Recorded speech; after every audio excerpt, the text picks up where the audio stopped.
I grew up attending the Anglican Church of England, the denomination that my parents belonged to. My mother emigrated from England, and my father emigrated from Wales before they met in Simcoe, Ontario. I remember attending Sunday school, learning the Apostles' Creed, and preparing for my confirmation at age 11.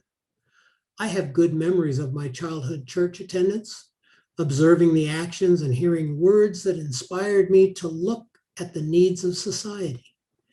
The young minister that led my confirmation class moved to the Northwest Territories to fulfill his calling in ministry. As a teenager, I was introduced to the Mormon Church by two missionary elders who started a baseball game for neighborhood youth at the park next to where I grew up. I was impressed with the elders' stories. They were adult missionaries. I became involved with the Mormon Church, but felt disillusioned when the elders were called back to Utah because the local church complained they were spending too much time with non-church youth and not members.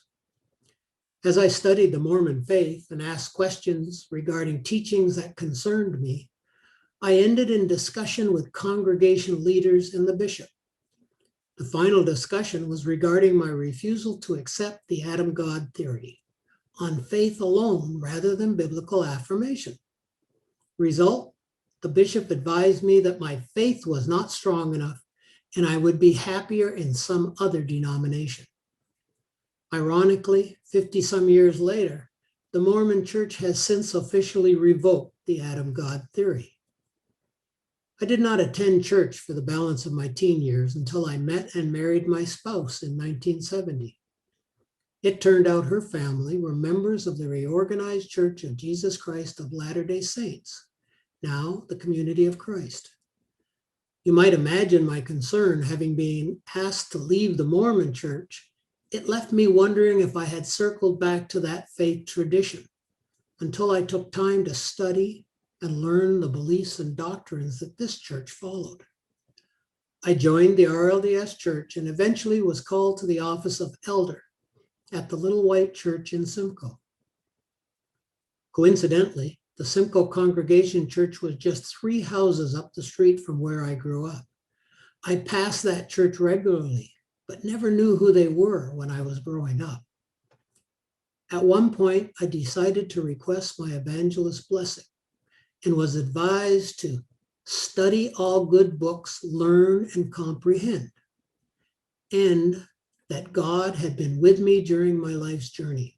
I was to look back and remember those times even when I was not aware of God's presence. Since my ordination to elder, I've had the privilege and blessing of pastoring congregations in Delhi, Port Elgin, and London, Ontario, Denver, Colorado, and Houston, Texas. The love, faith, and sense of family that I felt in those and other congregations for nearly 50 years has been the bedrock of my developing faith journey. There were times I disagreed with policies and procedures that were adopted by World Church as official positions, but the Spirit of God has continued to nurture me and help me to understand the official direction of the church. My basic belief in the message of Jesus Christ has allowed me to faithfully disagree at times. I have a written statement that I keep in my office by Wallace B. Smith. Those words have been the describing principle of why I belong to Community of Christ. It was written by Wallace B. Smith, April 9, 1978.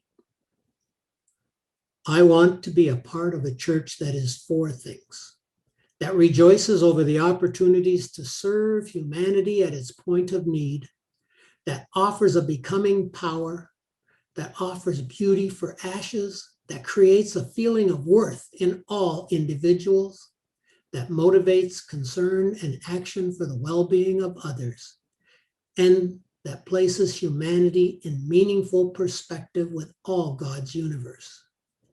And I want most of all to tell others about such a church. I am now involved in the church-sponsored nonprofit Zarin Development Corporation.